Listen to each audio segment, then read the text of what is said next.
Untuk kenyamanan, Anda dapat menikmati fasilitas in-flight connectivity di beberapa tipe pesawat kami. Penerbangan ini bebas asap rokok. Dilarang untuk merokok selama Anda berada di dalam pesawat. Sesuai dengan peraturan keselamatan penerbangan, merusak atau menyebabkan tidak berfungsinya alat deteksi asap di kamar kecil, serta merokok di kamar kecil tidak diperbolehkan.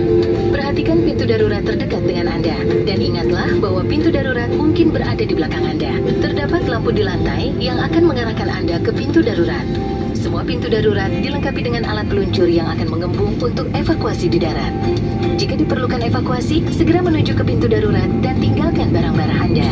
Pesawat ini memiliki 4 pintu darurat, 2 di sebelah kiri dan 2 di sebelah kanan, dan 4 jendela darurat di atas sayap. Pintu darurat di bagian depan dan belakang dilengkapi alat peluncur yang dapat digunakan dalam keadaan darurat. Perahu karet berada di kompartemen atas bagian depan dan tengah pesawat. Jika diperlukan saat evakuasi, ikuti petunjuk dari awak kabin.